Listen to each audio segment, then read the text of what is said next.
हलवा हराम कैसे हो सकता है? हल वही तो दिखाओ ना, किताब से साबित करो। यार तुमको ये भी नहीं पता कि जवाब किस तरह दिया जाता है? जवाब देने का तरीका भी नहीं पता है। अहलुस सुन्नती वल जमात से ताल्लुक़ रखने वाले तमाम मुअज़्ज़ज़ नाज़रीन, अस्सलामु अलैकुम व रहमतुल्लाहि व बरकातुहू। जैसा कि बारहा ये बात बताई जाती है कि रज़ाख़ानी मज़हब से ताल्लुक़ रखने वाले उलमा और खुतबा उलमाए हक़ उलमाए देवबंद की तरफ गलत सलत और झूठे अक़ीदों को मंसूब करते हैं और उलमाए हक़ उलमाए देवबंद की तरफ गलत सलत मसाइल को बयान करके अवाम को गुमराह करने की कोशिश करते हैं। जैसा कि इससे पिछले वाली वीडियो में हमने जाली मुनाजिरों की कुछ हकीकत को आप हज़रात की खिदमत में बयान किया था, इसी तरीके से आज की इस मुख्तसर सी वीडियो में इन जाली मुनाजिरों की कुछ हकीकत को आप हज़रात की खिदमत में पेश किया जाएगा। तो आइए वीडियो को शुरू करते हैं और इन जाली मुनाजिरों ने जो मुनाजिरे की वीडियो बना करके अपने यूट्यूब चैनल पर अपलोड की है उसको देखते हैं और फिर उसका जवाब भी इंशाअल्लाह तबारक व तआला आपकी खिदमत में पेश करते हैं। तो देखिए, सबसे पहले ये मुल्ला जी, इससे पहले 2 बार जलील होकर भाग चुके हो, अब फिर कौन सा टॉपिक लेकर जलील होने आए हो दोबारा? बताओ तो सही।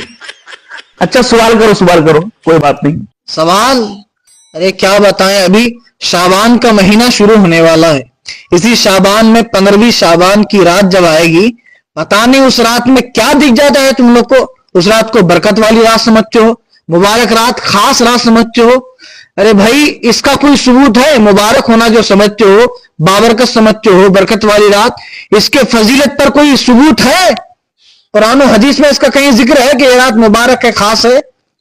अजब तमाशा है, अपने मन से जो भी समझ में आता है करना शुरू कर देते हो तुम लोग। अरे मुल्ला जी यार, ये लोग कब बाज आएंगे? मुल्लों को 12वीं से तकलीफ। जैसा कि आपने इस वीडियो के अंदर देखा कि एक रज़ाख़ानी मज़हब की तरफ से मुनाजिर बना हुआ है और एक रज़ाख़ानी देवबंदी मुनाजिर बना हुआ है। रज़ाख़ानी मज़हब की तरफ से जो मुनाजिर बना हुआ है उसने देवबंदी मुनाजिर से कहा कि 2 मरतबा तो तुम जलील हो चुके हो और अब फिर एक मरतबा तुम जलील होने के लिए किस टॉपिक को लेकर के आए हो। तो इन जनाब से मैं ये कह दूं कि जनाब, जलील तो तुम दोनों हुए होगे हमारी इससे पिछली वाली वीडियो को देख करके और अपनी अकल पर मातम कर रहे होगे और उस वीडियो को देख करके अफसोस कर रहे होगे कि हम ये क्या कर रहे हैं, हम ये वीडियोस क्यों बना रहे हैं। अगर आपके अंदर ज़रा भी गैरत होगी तो आपने अपने ऊपर अफसोस ज़रूर किया होगा और आइंदा भी तुम इस तरह की वीडियोस नहीं बनाओगे।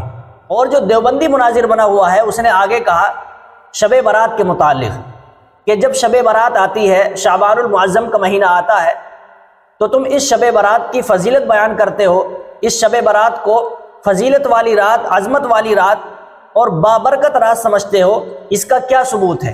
तो देखिए, सबसे पहले मैं आपको ये बता दूं, ये जो देवबंदी मुनाजिर ने, जो रज़ाख़ानी देवबंदी मुनाजिर बना हुआ है, इसने जो ये सवाल किया है कि शब बारात की जो फजीलत है, शब बारात को जो बाबरकत रात समझते हो, बरकत वाली रात समझते हो, इसकी क्या फजीलत है और इसका क्या सबूत है कि ये बरकत वाली है, ये फजीलत वाली है? ये सवाल ही गलत है, क्योंकि उलमाए हक़ उलमाए देवबंद का तो ये नज़रिया है कि उलमाए हक़ उलमाए देवबंद ने तो खुद दलाइल पेश किए हैं और ये बताया है अपनी किताबों में, अपने रिसालों में, अपनी तहरीरों में और अपने फतावा जात में कि शब बारात एक फजीलत वाली रात है, एक बरकत वाली रात है। तो ये पूछने का क्या मतलब है कि इस पर सबूत पेश करो? ये तुम्हारी जहालत और हिमाकत है कि तुम उलमाए हक़ उलमाए देवबंद की तरफ ऐसे मसाइल को मंसूब करके, ऐसी बातों को मंसूब करके ये बताने की कोशिश करते हो कि देखिए, उलमाए हक़ उलमाए देवबंद शब बारात की फजीलत को नहीं मानते, शब बारात को बाबरकत रात नहीं समझते, बरकत वाली रात नहीं समझते। और ये तुम्हारी इतनी बड़ी जहालत है कि ना तो तुमने उलमाए हक़ उलमाए देवबंद की तहरीरों को पढ़ा है और ना ही उलमाए हक़ उलमाए देवबंद की किताबों को पढ़ा है। और जब तुमने पढ़ा ही नहीं तो तुम्हें पता कैसे होगा कि उलमाए हक़ उलमाए देवबंद ने शब बारात के मुताल्लिक़ क्या क्या दलाइल पेश किए हैं, इसकी फजीलत पर, इसके बाबरकत होने पर और इस रात की फजीलत पर। तो आइए मैं आप हज़रात की खिदमत में मुख्तसर तौर पर उलमाए हक़ उलमाए देवबंद ही का एक फ़तवा, जो कि एक बहुत तवील फ़तवा है और उसमें बहुत सारे दलाइल से साबित किया है कि शब बारात एक फजीलत वाली रात है, एक अज़मत वाली रात है, एक बरकत वाली रात है। उसमें बहुत सारे दलाइल पेश किए हैं। देखिए, मैं स्क्रीन पर लगा देता हूं, आप उन सबको पढ़ भी सकते हैं, लेकिन मैं मुख्तसर तौर पर आप हज़रात की खिदमत में पेश कर देता हूं। देखिए, ये फतवा है दारुल इफ्ता बिन्नौरी टाउन का फतवा है। اس میں پوچھا گیا ہے شب برات کا حکم۔ سوال، میرا سوال 15 شعبان کے حوالے سے ہے۔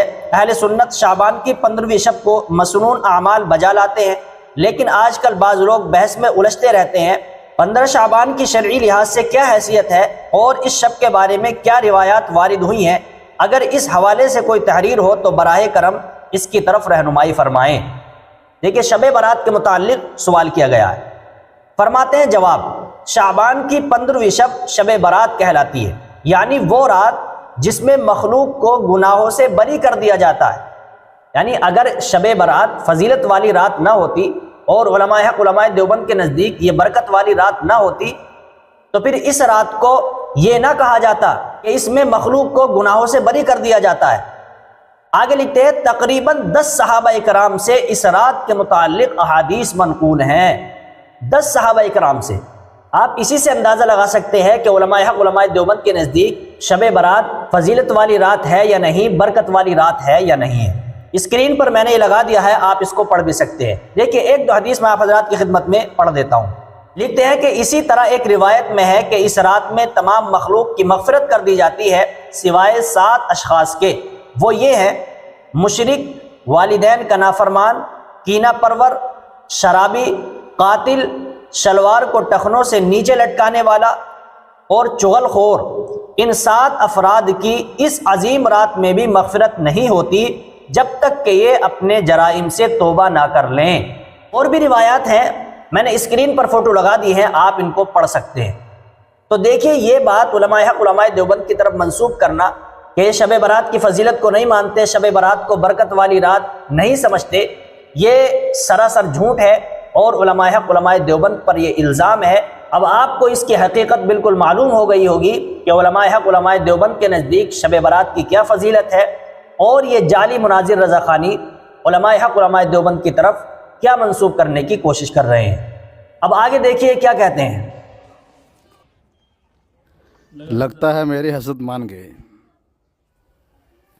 ارے ملا جی، یہ حلوہ حدیث میں نہیں، حلوہ پتیلے میں آتا ہے میاں، پتیلے میں۔ حلوے کا ثبوت دیکھیے کیا دیا ہے۔ لوگ بھی سن کر تعجب کرتے ہوں گے کہ واہ، ان کے پاس کوئی دلیل تو ہوتی نہیں ہے۔ تو جب دلیل ہی نہیں ہے تو یہ دلیل دیں گے کیا؟ ثبوت پیش کیا کریں گے؟ ثبوت ہے ہی نہیں تو آگے دیکھیے اور کیا کہتے ہیں۔ ان کے ہاں حلوہ حرام ہو گیا۔ اچھا، اس سے اس کی مراد پوچھ لیتے ہیں۔ سب بدنصیب لوگ، حلوہ کیوں حرام ہے؟ آپ یہ کہہ رہے ہو کہ حلوہ مطلقاً حرام ہے، یہی سوال ہے آپ کا؟ مطلقاً حلوہ نہیں، شب برات کی حلوہ حرام ہے۔ کیوں؟ کیونکہ اس پر فاتحہ۔ بالکل صحیح کہہ رہے ہیں۔ ارے ملا جی، ایک بات بتائیے، کیا سوجی حرام ہے؟ کیا بادام حرام ہے؟ کیا چینی حرام ہے؟ جیسا کہ آپ نے اس ویڈیو کے اندر دیکھا کہ اس ویڈیو میں انہوں نے شب برات کے دن جو یہ حلوہ بناتے ہیں اس کے متعلق سوال کیا گیا ہے اور اس بارے میں پوچھا گیا ہے۔ دیکھیں، اس بارے میں کہ شب برات کو یہ حلوہ بناتے ہیں، میں ان سے صرف اتنا پوچھنا چاہتا ہوں کہ آپ جو شب برات کے دن خاص طور سے شب برات کو جو حلوہ بناتے ہیں، یہ کسی بزرگ نے تو بنایا ہوگا۔ یعنی آپ جو نقل کرتے ہیں تو کسی کی تو نقل کرتے ہوں گے، کسی صحابی نے بنایا ہو، کسی تابعی نے بنایا ہو، تبع تابعی نے بنایا ہو، سلف صالحین میں سے کسی نے بنایا ہو، کسی بزرگ نے بنایا ہو، یا کسی اللہ کے ولی نے بنایا ہو۔ یعنی کسی نے تو بنایا ہوگا، اور اگر کسی نے نہیں بنایا تو پھر یہ آپ اپنی طرف سے بناتے ہیں خاص طور سے، اور بہت سے لوگ تو اس کو ثواب سمجھتے ہیں، ضروری سمجھتے ہیں۔ میں اس بارے میں بات نہیں کر رہا کہ حلوہ بنانا حرام ہے، ناجائز ہے، ابھی اس بارے میں نہیں بتا رہا میں۔ آپ ویڈیو بنا کر کے یہ بتائیں کہ آپ یہ حلوہ جو بناتے ہیں یہ کس کی نقل میں بناتے ہیں، یعنی کس نے بنایا تھا، کس بزرگ نے بنایا تھا۔ جب آپ یہ بتا دیں گے کہ یہ فلاں بزرگ نے بنایا تھا اور فلاں اللہ کے ولی نے بنایا تھا، جب آپ یہ بتا دیں گے پھر میں بتاؤں گا کہ یہ حلوہ بنانا کیسا ہے۔ تو معزز ناظرین کرام، مختصر طور پر آپ حضرات کی خدمت میں یہ چند باتیں پیش کی گئی ہیں۔ اللہ تبارک و تعالیٰ سے دعا کریں کہ اللہ تبارک و تعالیٰ ہم سب کو صحیح راستے پر چلنے کی توفیق نصیب فرمائے اور علماء حق کی اتباع کرنے کی توفیق نصیب فرمائے اور رسول اللہ صلی اللہ علیہ وسلم کے طریقے کے مطابق زندگی گزارنے کی توفیق نصیب فرمائے۔ آمین۔ وقت والسلام۔